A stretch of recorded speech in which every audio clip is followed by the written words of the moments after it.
you could spend the rest of your life doing the work of getting more clients, sending emails, but that doesn't actually move things forward. You know, things like hiring, improving your process, working on the business is more important.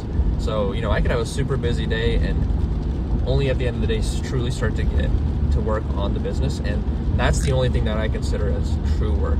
You know, everything before that is just not distractions, but they're just necessary to get done just to get through the day. And of course, the ideal scenario is you only work on the business, and that's what's going to be the thing that gets you furthest ahead. One of the rules my mentor taught me was for every hour you spend in the business, you have to compensate with 2 hours on the business. And that is a difficult period to go through, but it forces you to be able to grow out of the role of having to do the day-to-day. And now the caveat with that is, you know, you can grow out of working in the business and start to just work on the business. And I did that, you know, 2 years ago, until we decided that it's time to grow and really scale. And that really, like, you know, it puts you at a new level where you have to get back into the weeds, and that's completely normal. And that is exactly why you have, you know, founders that work 60, 80 hours a week, because they have to do the job of the day-to-day weeds that are potentially roles that you haven't yet had a chance to hire for, so you have to do them temporarily.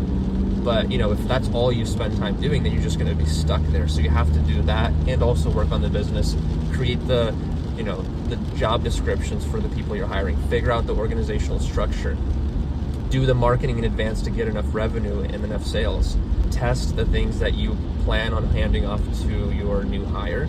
There's a lot of work that has to happen that's on the business. And the more time you can spend there, the faster you'll progress naturally. It's the same thing as like when you're wanting to lose weight or, you know, build muscle.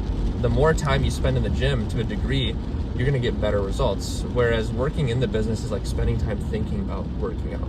You know, it's something, but it doesn't really get much done. Who was your mentor? So my mentor that I'm referring to, his name is Pavel Bosovic. He founded a company called 27 North. They basically started in RV repairs, and they realized that traditional RVs are really bad quality. They're like cardboard boxes. So he launched a manufacturing line where they actually create high quality expedition vehicles. They're like not space grade, like they're made out of the same materials that airplanes are made out of. They're really high quality. Some of them are over $1 million. He was able to grow that out of his parents' garage to a $50 million, I think, dollar enterprise within 5 years. So incredible growth, and that's exactly what he followed. 1 hour in the business, 2 hours outside the business to get that almost like 800% growth a year.